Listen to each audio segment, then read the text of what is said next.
Okay, I'm just going to leave this running. Just going to stabilize this. I'll edit the start out. Henry Tiri and Tapani Rihenin from Nokia. Thank you very much for your time. Now in the background we're looking at a video for a potential product called Morph. Now we're looking way down in the road at this. What is Morph? Morph is a concept that illustrates how nanotechnology elements can really play a role for macroscopic device like mobile device. It's developed for Museum of Modern Art's exhibition in New York, Design and the Elastic Mind, and it is based on projects that are running in collaboration with Nokia and Research Centre and University of Cambridge in UK. So novel concepts of a transformable intelligent device that has very fancy new novel type of functionality. Because you don't necessarily think mobile handsets when you think nanosciences, do you, Henry? They don't normally come together in the same context. No, they usually don't come in the same context. On the other hand, you could think about what nanoscience allows us to do. It allows us to do better materials. It allows us to do more energy efficient computation, which is needed for the handset. And it also allows us to do new interfaces, which is I guess the holy grail of a lot of this handset usage. Now in the background we're looking at some of the potential examples of the things that nanotechnology can do for mobile handsets, and the one we're looking at the moment will be how a mobile phone can absorb energy from the sun using nanoscale glass. Now a lot of these sound incredibly futuristic. What kind of roadmap, what kind of time scale are we talking about, would you say, before we see these available to consumers? So many of these, let's say, all these, let's say, concepts what we are showing here, so technologies already exist in the university laboratories and in Nokia's projects, so that we are really building all these building blocks. How long does it take to integrate the things together? So that takes still some time. But there are, let's say, issues like, for example, novel surface materials, this kind of novel nanostructured energy harvesting technology. So they might be not so very many years ahead in time, 7 years. We can maybe see this in already first products. Let's go through some of the things that Morph is. First of all, it's not a physical handset, is it? It's an object which can change its shape. Could you explain that to me?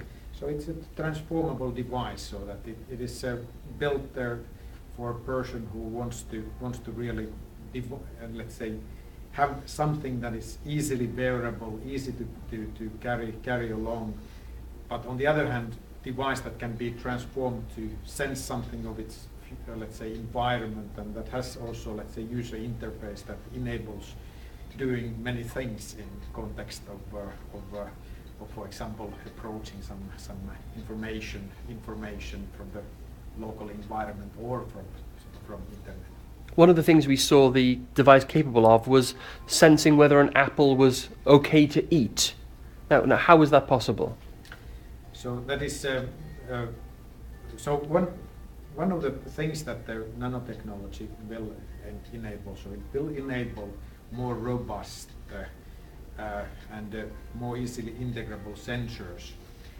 Chemical sensing, biochemical sensing, those are still today, they are very, very difficult things to do, and especially very difficult things to do in this kind of consumer product. But that is something what we believe that with the low-cost, novel sensor structures that can be integrated in a device like that, we can enable this kind of things.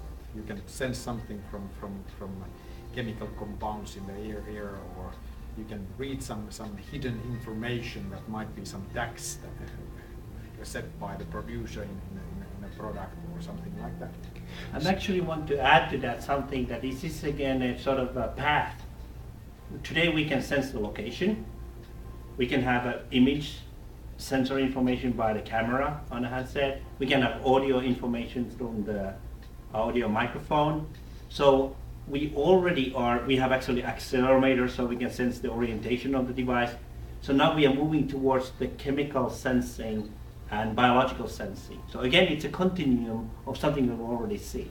I think we're just seeing the phone being used here in the background. The consumer is taking a photograph of a handbag, and now the device is appearing with the same kind of material look as a handbag. That's one example of the change. And then finally, Henry, why is Nokia doing this kinds of research? Surely that's best left to the academic institutions. Yeah, that's always a good challenge and question. One is that world has a large amount of research that cannot be done in academia. I know this myself from my previous life. It's not possible to implement certain things, particularly in the fields where you have this theoretical, empirical thing that you need to build thing, or you need to have a big trial. Another question is that academia itself is like mathematics. It's unlimited in possibilities, so it also has an infinite amount of paths which don't lead anywhere particular. And in industrial research, the nice thing is that you usually have a focus. So you have a great goal and desire to go one direction. And then that goal is like any other good goal that you exercise heavily, you will also reach it. Gentlemen, thank you for showing us this vision of the future. Okay, thank you. Thank you. Good.